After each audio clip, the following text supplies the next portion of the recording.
কালকের একটা ব্রত আছে জানো তো? কতজন জানো? কই একবার হাতটা তোলো তো দেখি। জন্মাষ্টমী তো। হাই দেখো নাকি কালকে জন্মাষ্টমী। আচ্ছা এইবার একবার দেখাও তো দেখি কারা কারা কালকের রামনবমী পালনটা করবে, কারা উপবাস করবে, একবার হাতটা তোলো। এই কটা হাত। হ্যাঁ গো, এই তো বললে সংসার সুখের হয়। আমার ভাইটি বলল পুরুষের গুণে, তোমরা হেসে উঠলে। রমণীর গুণে, এটা খনার বচন। তাহলে রমণীর গুণে যদি সংসার সুখের হয়, তাহলে হ্যাঁ গো হাত উঠলো না কেন কালকের ব্রতের সময়? যখন বললাম কারা কারা ব্রত করবে, একটাও হাত উঠছে না। কয়েকটা হাত উঠেছে, কেন হাত উঠছে না কেন? একটা কথা মনে রাখবে, আমরা হিন্দু ধর্মের মানুষ, আমরা সনাতন ধর্মের মানুষ। যেমন দুটো ছেলের জন্মতিথি পালন করতেই হবে, একটা হলো জন্মাষ্টমী আর একটা হলো রামচন্দ্রের আবির্ভাব তিথি। এই দুটো ব্রত পালন করতে হবে। তো মায়েরা যারা যারা বসেছো, ভালোই হয়েছে আজকে যখন আপনাদের সঙ্গে আমার দেখা হলো। মানবেন না মানবেন আপনাদের ব্যক্তিগত ব্যাপার, কিন্তু আমার বলার জায়গা দিয়েছেন, আমি একটু বলবো। বিশেষ করে কালকের ব্রতটা পালন করবেন। কেন জানো? আমি বলে যাচ্ছি, যারা যারা করেন তাদের চরণে তো দণ্ডবত, আর যারা করেন না, বেশিক্ষণ নয়, অন্তত বেলা 12টা পর্যন্ত ব্রতটা পালন করুন। সারা দিন রাত করতে হবে না। যেমন আমাদের গুরু মহারাজদের আদেশ আমাদের একাদশীর মতো পালন করতে হবে। আর আপনারা সংসারী মানুষ, তো অবশ্যই মনে রাখবে 12টা পর্যন্ত, বেশিক্ষণ নয়। অনেক অনেক মানুষ তো বাবা আমরা 8টা 9টার সময় ঘুম থেকে উঠি, আর ওইটুকু টাইম একটু আগিয়ে দিতে পারি না। চেষ্টা করবেন কালকের অবশ্যই আমার রামচন্দ্রের আবির্ভাব তিথি আমাদের পালন করতে হবে। আর কেউ যেন ভেবো না বাবা এখন তো আমার রামচন্দ্রের নাম করা নিষিদ্ধ হয়ে গেছে, কেন এইসব রাজনীতি হচ্ছে না? অপরাধ নেবেন না বাবা, আমি বলতে চাইলাম না। এই জন্য বললাম রামচন্দ্রকে এই রাজনীতি আনবে কেন? আমরা হিন্দু ধর্মের মানুষ, আমরা সনাতন ধর্মের মানুষ। রামচন্দ্র ত্রেতা যুগের ভগবান, আর ত্রেতা যুগের ভগবান হয়ে আমরা ভগবানের আরাধনা করব, এতে তো বাবা কারো রাগারাগি হওয়ার কথা নয়। তো অবশ্যই করে মা আমি যাদের বলে গেলাম, অবশ্যই রামচন্দ্রের ব্রত পালন করবেন। আচ্ছা কালকের কতজন 12টা পর্যন্ত পালন করবে একবার দেখাও তো হাতটা তুলে। এতজন করবেন? বাহ, আজ আমার কীর্তন গাওয়া সার্থকতা হয়ে গেল বাবা। কারণ রামচন্দ্রের জন্ম নয় মা, কেউ যদি আমরা বলি জন্ম, ভগবান জন্ম নেয় না, ভগবান আবির্ভাব হয়। হ্যাঁ, যেমন পঞ্জিকাতে লেখা হয় দেখবেন কৃষ্ণের জন্মাষ্টমী, হ্যাঁ ভগবান জন্ম নেয়। আমাদের বৈষ্ণব তালিকাতে লেখা হয় ভগবান কৃষ্ণের আবির্ভাব তিথি। মানে কথাটা বলতে হবে বাবা, একটু ভেবে বলতে হবে। তো অবশ্যই যারা করবেন, কারণ কালকে দুপুর 12টার সময় রামচন্দ্রের আবির্ভাব হয়েছিল, আর তার 2 ঘন্টা পরে ভরতের জন্ম হয়েছিল, আর তার 2 দিন পরে লক্ষ্মণ আর শত্রুঘ্নর জন্ম হয়েছিল। কেমন? তাহলে অবশ্যই করে পালন করছেন। আর এই যে কেন বললাম বাবা পালন করতে, কেন জানো? একটা নারী পারে কিন্তু সংসারটাকে কৃষ্ণ ভক্তের সংসার করতে। কারণ আমরা ভুলে গেলে হবে না, যেদিন মাতৃ জঠরে কেঁদেছিলাম সেদিন তো বলেছিলাম আমরা জগতে গিয়ে কৃষ্ণ দাস হব। তাহলে কেন ভুলে যাচ্ছি? আমরা সবাই মায়ার দাস হয়ে আমরা কৃষ্ণ দাস, সেটা ভুলে গেলাম। তাই এই কথাটা বলার একটাই কারণ, একটা নারী কিন্তু ঘরের শক্তি। যতই পুরুষ রোজগার করে আনুক না কেন, ঘরের নারীটা যদি ঠিক না হয় মা, সে সংসার নড়বড় করবে, সে সংসার কোনোদিন ঠিক হবে না। কারণ ঘরের নারী হচ্ছে জগৎজননী মা দুর্গার অংশভূতা। একটা নারী সব পারে, পরিবারটাকে ভক্তও করতে পারি, পরিবারটাকে অভক্তও করতে পারি। যদি বলো কেন, আমার কথা নয়, প্রমাণ দিয়েছে শাস্ত্র। ভালো করে শুনবেন কেমন, আমার মায়েদের চেতনার জন্য বলা। ও মায়েরা, এক ভক্তিমতী নারীর জন্ম হয়েছিল, মন দিয়ে শুনবে কথাটা কেমন।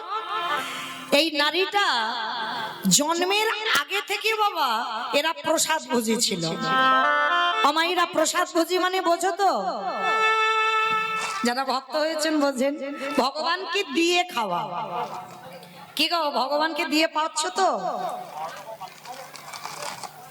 ইটবো জানো না, কালকে নয়, কালকে নিরামিষ সেবা করবে। কালকে কখনো নয়, আমি সাহার নয়, মানে জেনে গেল, তার মানে মনে হয় পালন করবে, ওই জন্য জেনে গেল ভালো করে। রাধে। পালন যদি না করে, ওটা আমার ননদের স্বামী তো, রাধে, ওই জন্য একটু জেনে গেল। তো আমার ডাক্তারবাবু আমার এই জামাইবাবুর ওখানে চেম্বারে বসে, ওই জন্য অনেকটা হিতাহিত, ওই জন্য একটু জেনে গেল। তো যাই হোক, তো এই মা, মেয়েটার জন্ম হয়েছিল, জন্মের আগে থেকে বাবা মা প্রসাদ ভোজি, আর মেয়েটা মাতৃ জঠর থেকে বাবা ভগবানের প্রসাদ পায়। জন্মাবার পর মেয়েটার নাম রেখেছিল সত্যমা। মেয়েটার নাম কি বললাম? সত্য। তা এই সত্যমা এমনই একজন নারী ছিল, ছোটবেলা থেকে সর্বদাই তার খেলাধুলাই ভগবানকে নিয়ে, অন্য কিছু খেলা ছিল না। কিন্তু এমন অদৃষ্টে লেখা ছিল মা, মেয়েটা যখন বিয়ে হলো, বাবা মা দেখাশোনা করে এমন একটা পরিবারে বিয়ে দিল, যে পরিবারটা ছিল বাবা ঘোর নাস্তিক। বাবা নাস্তিক মানে বোঝেন তো, মানে কৃষ্ণ ভজন করে না, একাদশী করে না, হরিবাসরে যায় না, হরিবাসরে যায় না কি ধারে কাছেও যাবে না, ভাগবত আসরে যাবে না, সাধুগুরু বৈষ্ণবকে দেখলে প্রণাম করবে না, মানে খুব নাস্তিক। আর সেই পরিবারে সত্যমার বিয়ে হয়। কিন্তু মেয়েটার চরিত্রটা এমনই একটা ছিল মা, এমন একটা ঘরে গেল, সারাদিন সেই স্বামী আর শাশুড়ি মিলে সকাল থেকে আর রাত্রি পর্যন্ত মা শুধু কাজ করা, মানে হাতে জল আর শুকনো হয় না, সারাদিন কাজ করতেই থাকে। আর সত্যমার শাশুড়ি তো শাশুড়ি নয় মা, সে শ্বাস উড়িয়ে দেবে, কারণ মনে রাখতে হবে শাশুড়ি মা হবে না, আর বৌমা মেয়ে হবে না। তবে হবে না বলা ভুল, হয়। কোন কোন পরিবারে যদি বাবা মানিয়ে নেওয়ার শক্তিটা তার থাকে, যদি তার ধৈর্য শক্তিটা থাকে, অবশ্যই বৌমা মেয়ে হয় আর শাশুড়িও মা হয়। কিন্তু আজকে সত্যমা শাশুড়ি, সে শাশুড়ি নয়, শাশুড়িয়ে দেয়, মানে এত কঠিন শাসন ছিল, মানে ঘরের বাইরে পা দেওয়া যাবে না, শাশুড়ির অনুমতি ছাড়া কিচ্ছু করা যাবে না। আর কৃষ্ণ নাম তো দূরের কথা, কিন্তু সত্যমা ছোটবেলা থেকেই তো ভজন সাধন নিয়ে থাকতো। অমাইরা, যে মা ছোটবেলা থেকে ভগবানকে ভালোবাসলো, সেই মা যখন 16-17 বছরে বাবা মা বিয়ে দিল, তারপরে কি হঠাৎ করে কৃষ্ণকে ভুলে যাওয়া যায়? কিন্তু কিছুতে শাশুড়ি স্বামী কৃষ্ণ নাম করতে দেয় না, আর দেয় না বলে সত্যমা কি করেছিল জানো? সারাদিন ওই কাজ করে আর মনে মনে ভগবানের নাম করে, কোনদিন মুখ থেকে জোরে প্রকাশ করতে পারে না কৃষ্ণ নাম। একদিন এই সত্যমা কি করেছে, বাসি বাসনগুলো মাজছে, এঁঠো বাসন মাজছে, আর কয়েকজন বৈষ্ণব মিলে বাবা রাস্তা দিয়ে বলা বলি করতে করতে যাচ্ছে, শোনো আজকের থেকে তো 1 সপ্তাহ এই গ্রামে ভাগবত হবে।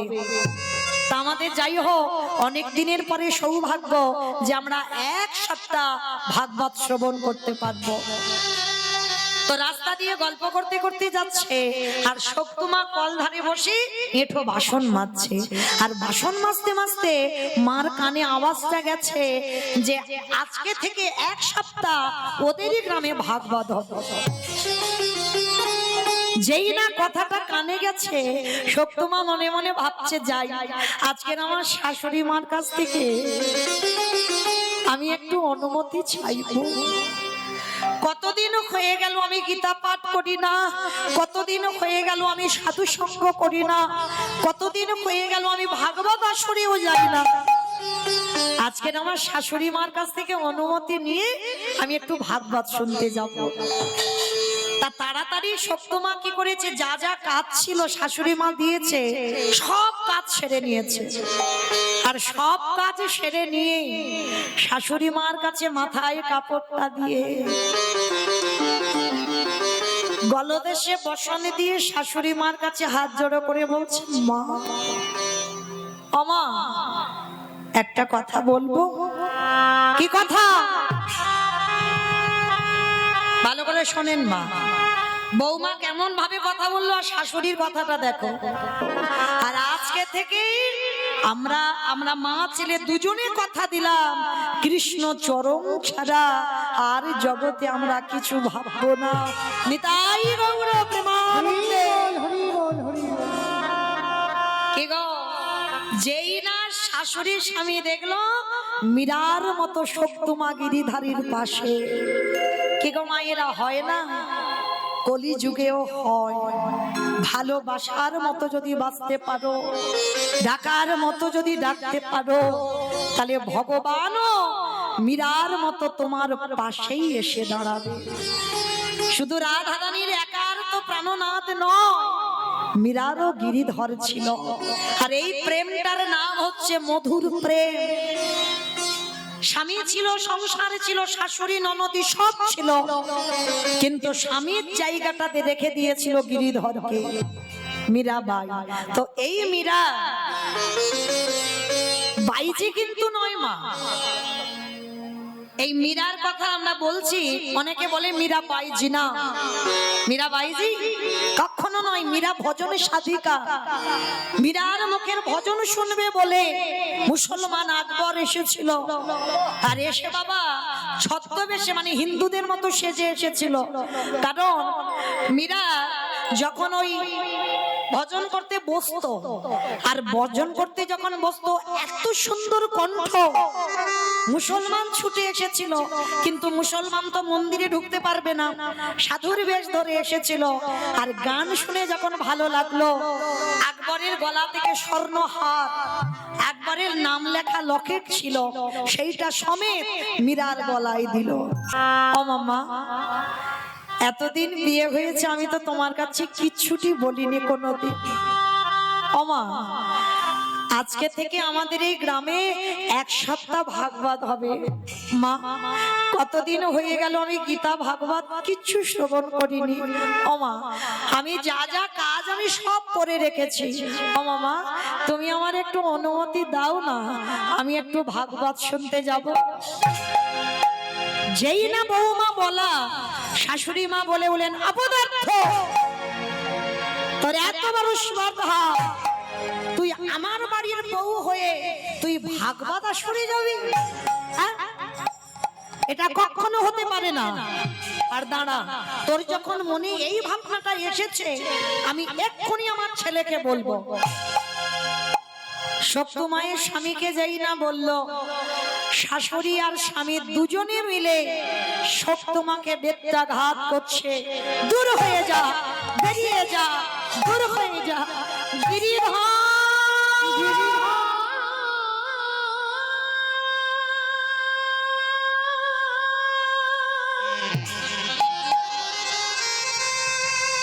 একেবারে দেখা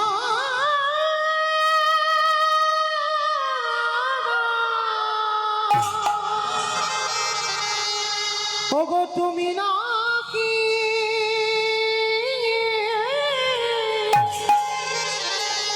ভকেতে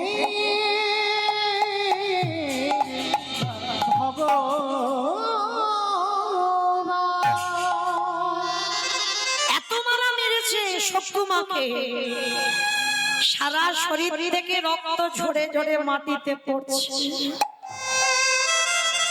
তবু এত অত্যাচার সহ্য করেও একটা দিন বাপের বাড়িতে বাবা নালিশ জানায় নাই। তার ভগবানের প্রতি বিশ্বাস ছিল, একদিন না একদিন আমি এই পরিবারটাকে কৃষ্ণ ভক্তের পরিবার বানাবো। এত মারা মেরেছে মেয়েটাকে, ঘরের ভিতরে দরজা বন্ধ করে রেখেছে, যদি বউ চলে যায় ভাগবত আসরে। আর দরজা বন্ধ করে নয়নে জলে কাঁদি আর বলে, গিরিধর আমি তোমার কাছে কি এমন অন্যায় করেছি গো, যার জন্য তুমি আমার শাশুড়ি আমায় মারলো, আমার স্বামী আমায় মারলো? বেশ, মারো, জ্বালা দাও, যন্ত্রণা দাও, কিন্তু সহ্য করবার মতো ক্ষমতাটুকু তুমি দিও।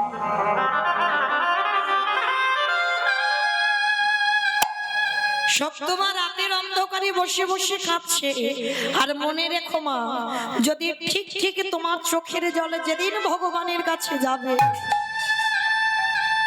আমার ভগবান পৃথিবীর যেখানে থাকুক না কেন, ভক্তের ডাকে ভগবান ছুটে আসতে বাধ্য হয়। সপ্তমার চোখের জল রাত্রিবেলা গিরিধরা সহ্য করতে পারলো না। ভগবান কি করেছে জানো? শাশুড়ি মার রূপটা ধারণ করেছে। শাশুড়ি মার রূপটা ধারণ করে দরজায় এসে ধাক্কা দিচ্ছে, বৌমা। কণ্ঠটা শাশুড়ির মতো করেছে ভগবান, বৌমা দরজা খোলো। যেই না শাশুড়ির আওয়াজ পেয়েছে, সপ্তমা মনে মনে ভাবছে, আবার যদি আমায় মারে। শরীর থেকে রক্ত পড়ছে তো ভালো করে কাপড় দিয়ে ঢেকে দিয়েছি।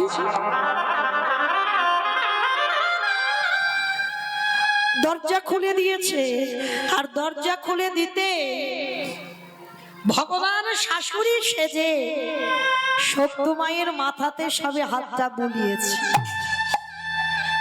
আর যেই না মাথাতে হাতটা বুলিয়েছে, এই যে সকালবেলা এত মারা মেরেছে বাবা, সব জ্বালা যেন নিমিষে জুড়িয়ে গেল। আর কোনো জ্বালা, কোনো কষ্ট, ব্যথা বেদনা নেই। ভগবান শাশুড়ি হয়ে বলছে, কি রে, সকালবেলা আমি মেরেছি, ব্যথা লেগেছে? মাথাটা নিচু করে কাঁদছে শুকু। না মা, লাগেনি। লাগেনি বললে হবে? আমি মেরেছি, আমি জানি না তোর কত লেগেছে।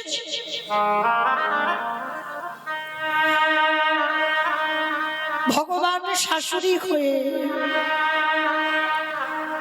সপ্তমাকে হৃদয়ে নিয়ে বলছে, কাঁদিস না, কাঁদিস না। যা, আমি এক্ষুনি তোকে বলছি, ছেলে তো ঘরে ঘুমাচ্ছি, ছেলে তো জানবে না। যা এক্ষুনি তুই, আমি দরজা খুলে দিচ্ছি, তুই এক্ষুনি চলে যা, একটু বৈষ্ণবদের কাছে গিয়ে তুই একটু ভাগবত শুনে আয়। যেই না অনুমতি পেয়েছে, সপ্তমা চমকে উঠেছে। মা, তুমি অনুমতি দিচ্ছ? হ্যাঁ, ছেলে তো ঘরে ঘুমাচ্ছে, ছেলে তো জানে না। যা, এই সময়ে একটু ভাগবতটা শুনে আয়। আর যেই না ভগবান শাশুড়ি হয়ে অনুমতিটা দিয়েছে, সপ্তমার মনে বড় আনন্দ। ভগবান শাশুড়ি হয়ে নিজেই দরজা খুলে দিল। আর দরজা খুলে দিতে সপ্তমা ছুটতে ছুটতে একেবারে সেই গ্রামের শেষে যেখানে ভাগবত হচ্ছিল, ভাগবত আসরে চলে গেছে। সারা রাত ভাগবত শুনেছে। আর সারা রাত ভাগবত শুনে সকাল যখন হয়ে গেছে, এদিকে গিরিধর মনে মনে করছে, হায় হায় হায় হায়, সকাল হয়ে গেল। শাশুড়ি যদি এবার ঘুম থেকে জেগে যায়, যদি দেখে বৌমা ঘরে নেই, তাহলে ও মেয়ের আর আস্ত রাখবে না। এবার কি করবে ভগবান? এঁঠো বাসন পড়ে আছে, বাসি ঘর দাবা পড়ে আছে, ঝাঁটা দিতে হবে, বাসি কাপড় জামা পড়ে আছে, কি করবে এবার? ভগবান কি করেছে জানো? হরিব, যেই না সকাল হলো, সপ্তমা ভাগবত আসরে আছে। আমার গিরিধর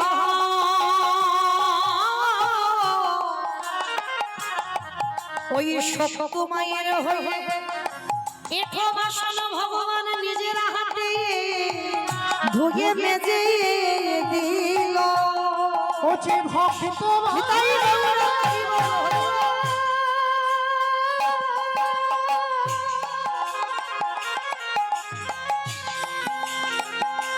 ওছে ভক্ত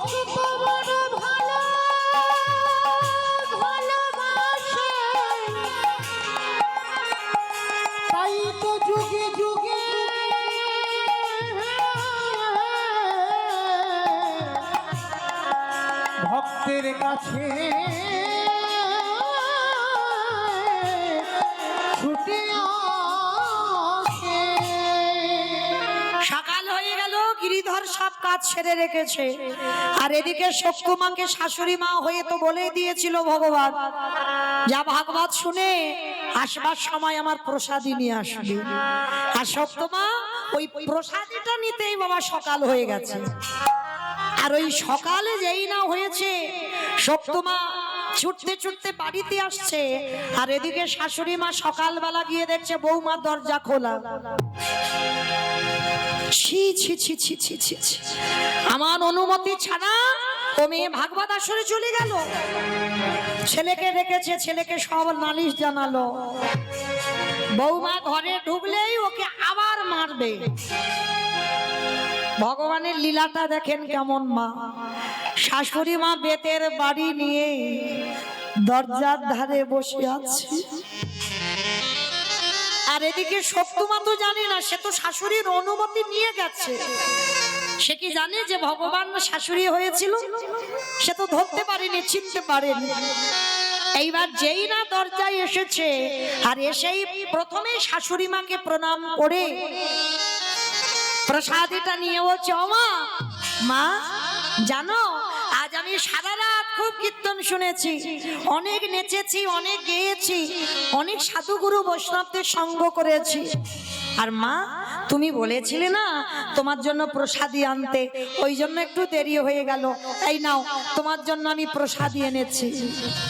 শাশুড়ি মা অবাক হয়ে গেল, এত বড় মিথ্যা! আমি তোকে যেতে দেব না বলে আমি আমার ছেলে দুজনে মিলে তোকে মারলাম, তবু তুই এত খাকাতে তুই আমার কথা অবাধ্য করে চলে গেলি।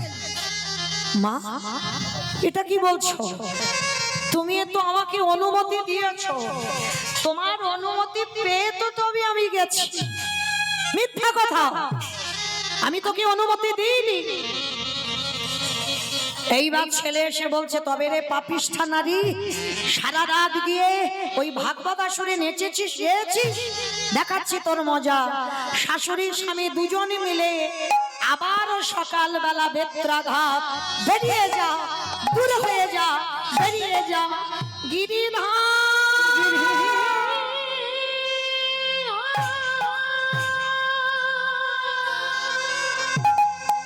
একেবারে দেখো দেখো না ও গো গিরি,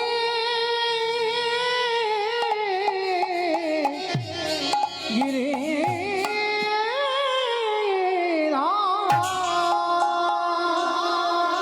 দাঁড়িয়ে দাঁড়িয়ে মার খাচ্ছে মেয়েটা। একদিকে স্বামী মারছে, একদিকে শাশুড়ি মা মারছে, আর মেয়েটা দাঁড়িয়ে দাঁড়িয়ে মার খাচ্ছে। আছে বলছে, গিরিধর আমি সব বুঝতে পারলাম। তার মানে কাল রাত্রিবেলা আমি কেঁদেছিলাম বলে তুমি আমার শাশুড়ির রূপ ধরে তুমি আমার অনুমতি দিয়েছো। হে গিরিধর,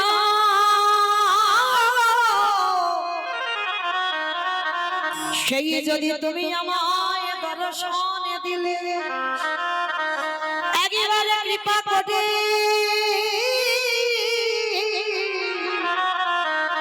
কৃপা করে একেবারে সবার সামনে তুমি পাশে নিয়ে দাঁড়াবে। ও গো গিরিধার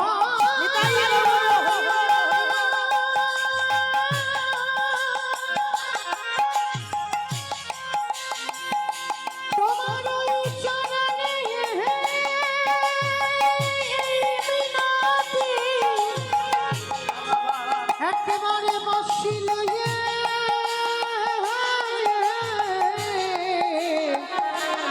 দাঁড়া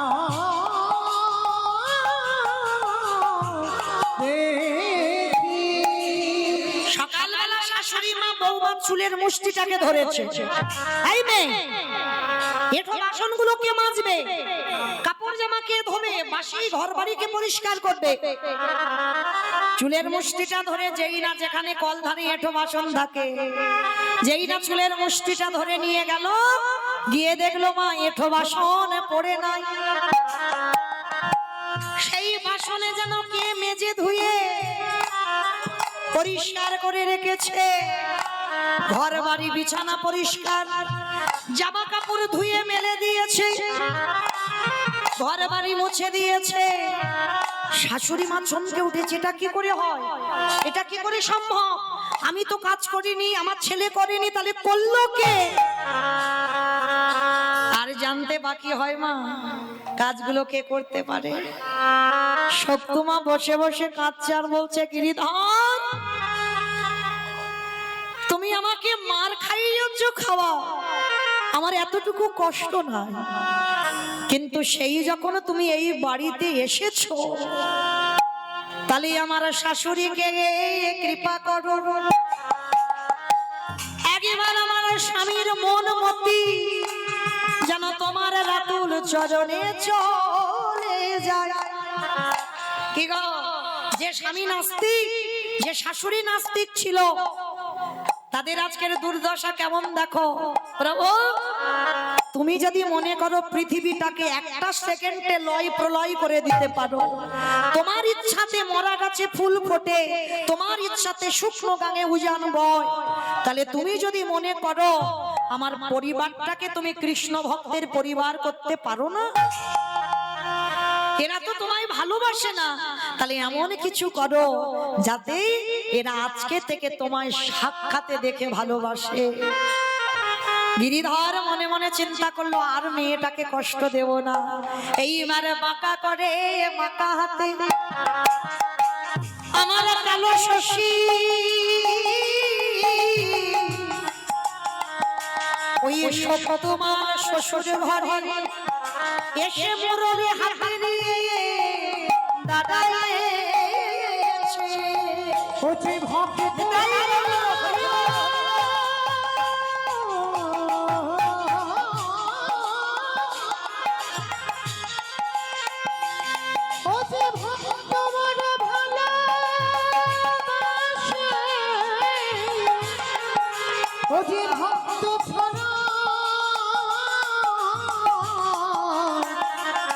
রহিবে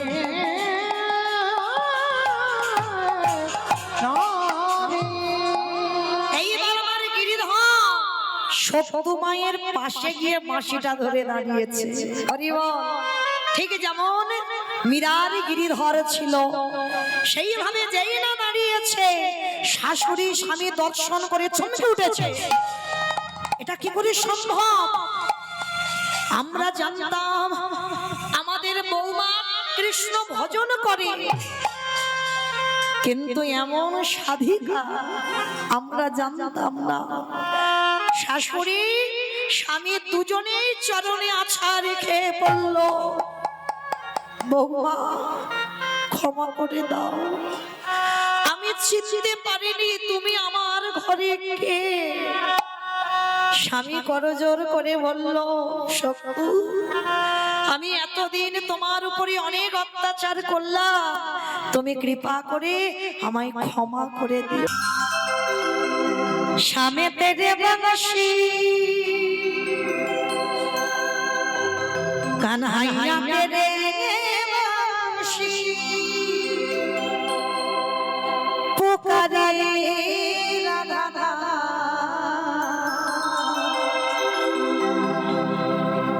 लोक करे राधा मीरा स्वामी तेरी वंशी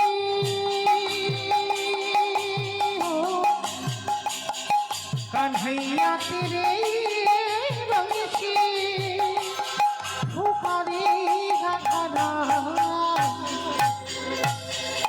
लोक करे मीरा तो करे बदेना राधा कभी शाम तो मीरा कभी शाम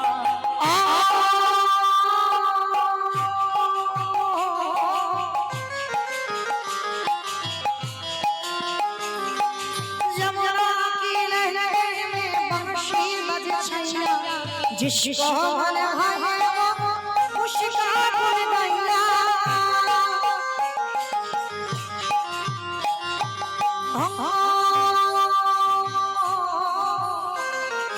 जमुना किले में बंशी बजे छैया जिसको नहीं हो कृष्ण भैया शामे का दीवाना शामे का दीवाना ओ रजनीश उलू तोरी रूप करे मीरा तो करे बजना राधा कभी श्याम तो मेरा कभी श्याम रूप करे मीरा तो करे बजना राधा कभी श्याम तो मेरा कभी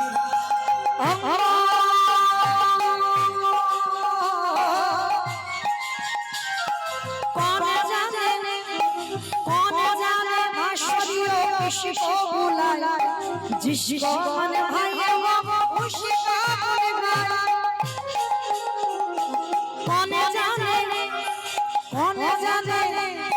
कौन जाने भाषियों किसको बुलाया जिसको मन भाई वो उसका बुलाया शामे का दीवाना शामे का दीवाना रजनीश राधा कभी श्याम तो मेरा कभी श्याम राधा कभी श्याम तो मेरा कभी श्याम बजना राधा कभी श्याम तो मेरा कभी श्याम राधा कभी श्याम तो मेरा कभी श्याम राधा कभी श्याम तो